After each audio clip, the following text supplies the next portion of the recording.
And if this be treason, then gentlemen, make the most of it, unquote. Cannery Row is a semi-comedic 1945 novel in vignettes that chronicles a quirky blue-collar neighborhood in Monterey. The colorful and even oddball denizens of Cannery Row manage, despite their eccentricities, to coexist and even support one another, for the most part with good humor. The point of view character is Doc, a marine biologist and a bachelor, based on Steinbeck's longtime best friend, marine biologist Ed Ricketts.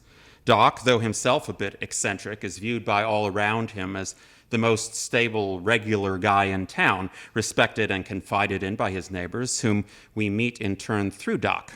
Megan and I will introduce you to one of the odder oddball neighbors, Henri the Painter, from Cannery Row. Henri the Painter was not French, and his name was not Henri. Also, he was not really a painter. Henri had so steeped himself in stories of the left bank in Paris that he lived there, although he had never been there. Feverishly, he followed in periodicals the Dadaist movements and schisms, the strangely feminine jealousies and religiousness, the obscurantisms of the forming and breaking schools. Regularly, he revolted against outworn techniques and materials. One season, he threw out perspective. Another year, he abandoned the color red, even as the mother of purple. Finally, Henri the Painter gave up paint entirely.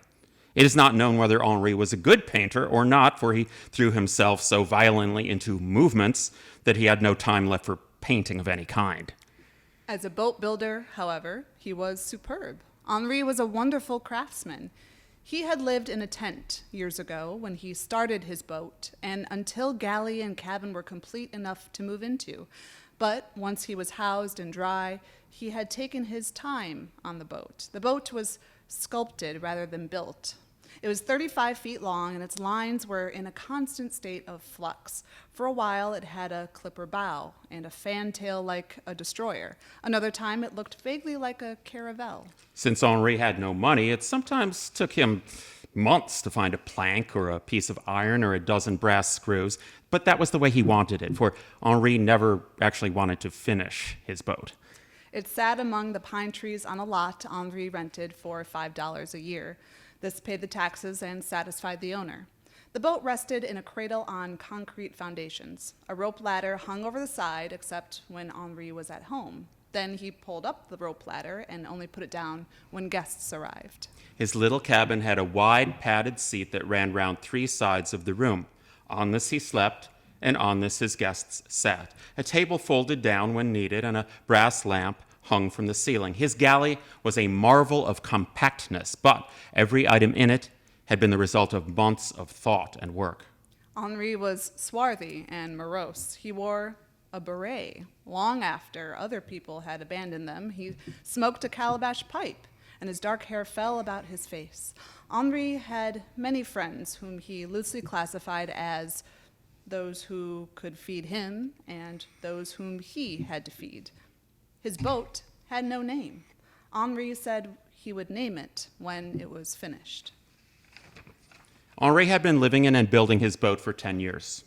During that time, he had been married twice and had promoted a number of semi-permanent liaisons, and all of these young women had left him for the same reason. The 7-foot cabin was too small for 2 people.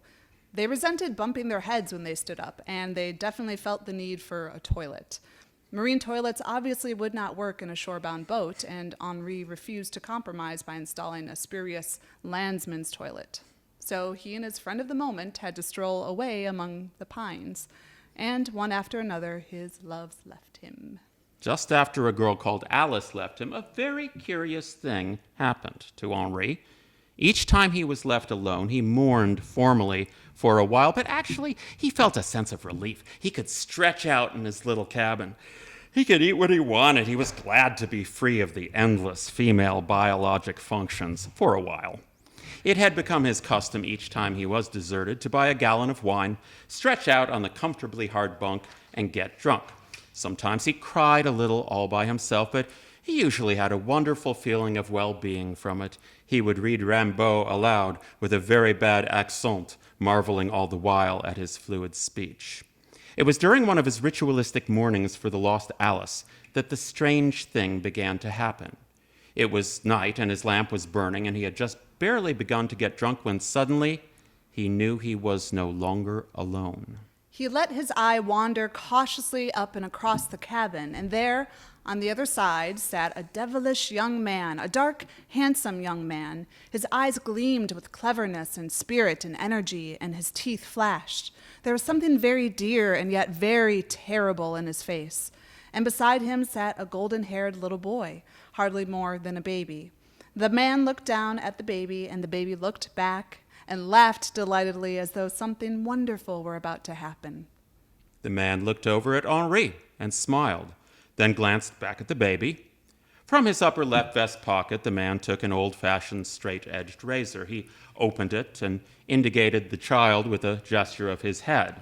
He put a hand among the curls, and the baby laughed gleefully, and then the man tilted the chin and cut the baby's throat, and the baby went right on laughing. But Henri was howling with terror. It took him a long time to realize that neither the man nor the baby was still there, if, in fact, they had ever been there at all. Henri, when his shaking had subsided a little, rushed out of the cabin, leaped over the side of the boat, and hurried away down the hill through the pines to Cannery Row. Doc was in the basement working when Henri burst in. Doc went on working while Henri told him all about it, and when it was over, Doc looked closely at him to see how much actual fear and how much theater was there. And it was mostly fear. Is it a ghost, do you think? Is it some reflection of something that has happened? Or is it some Freudian horror out of me? Or am I completely nuts? I saw it, Doc, I tell you. It happened right in front of me, as plainly as I see you now. I don't know. Well, will you come up with me and see if it comes back? No, if I saw it, it might be a ghost, and that would scare me badly because I currently don't believe in ghosts. But what am I going to do? If I see it again, I'm sure I will die. You see, he doesn't look like a murderer. He looks nice, and the kid looks nice, and neither one of them give a damn. But he cut that baby's throat. I saw it. I don't know. I'm not a psychiatrist or a witch hunter, and I'm not going to start now. A girl's voice called into the basement. Hi, Doc. Can I come in? Come along, said Doc. She was a rather pretty and a very alert girl. Doc introduced her to Henri. He's got a problem. He either has a ghost or a terrible conscience, and he doesn't know which. Tell her about it, Henri. Henri went over the story again. The girl's eyes sparkled. But that's horrible. I've never in my life even caught the smell of a ghost. Well, let's go back up and see if he comes again. Doc watched them go, a little sourly. After all, she had been his date.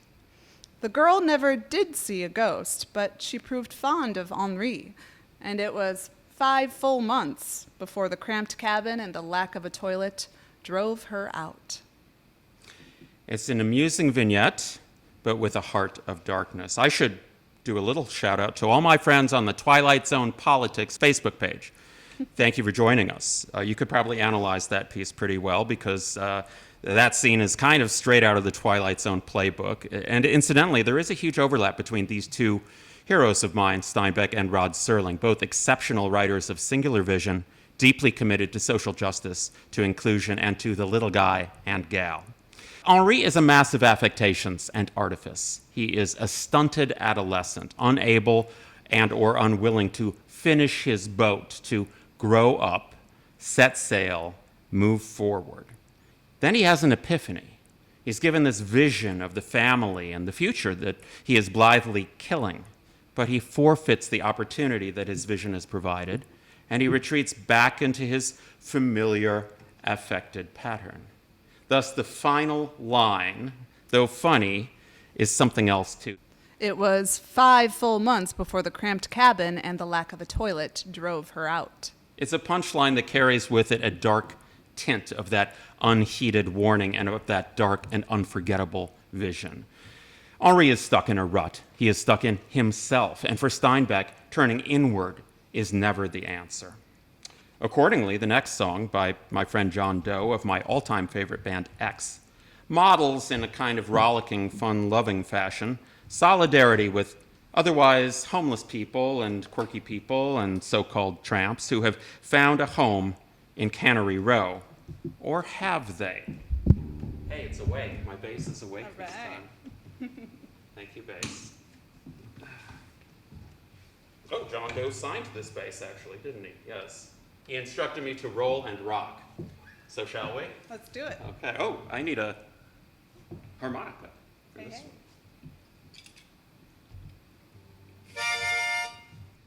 Delta 88 Nightmare. I want a two, I want 2, 3, 4.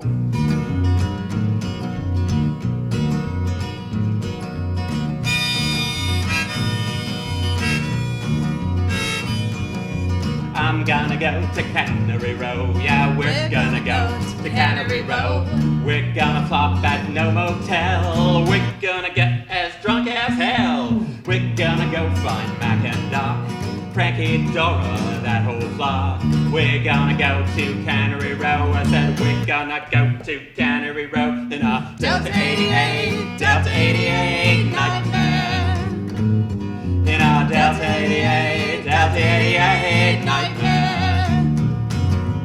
I'm gonna go to Cannery Row. How about you? I'm gonna go to Cannery Row. All right, it's Cannery Row, but the poor folks are gone. I said, Doc ain't here. Things are different, son. it's a cute resort now with dads and moms staring at us and making fun.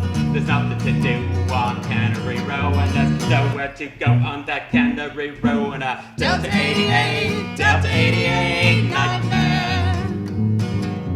Delta 88, Delta 88 nightmare. Rev that engine. All right.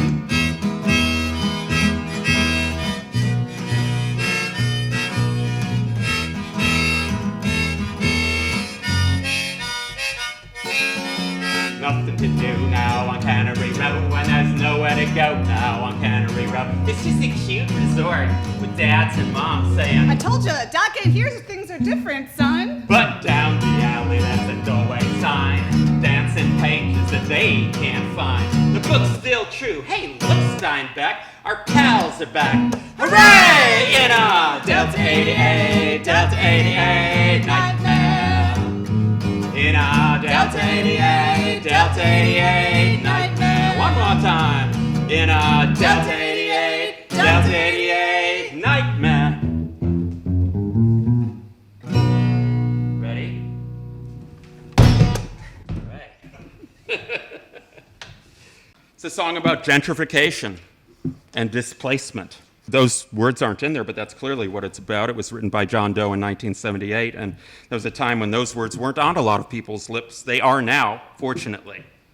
And that's the first step, I think, in doing something about it. Gentrification, displacement, and at the end, blessed return. East of Eden. Okay. A multi-generational family saga completed by Steinbeck in 1952.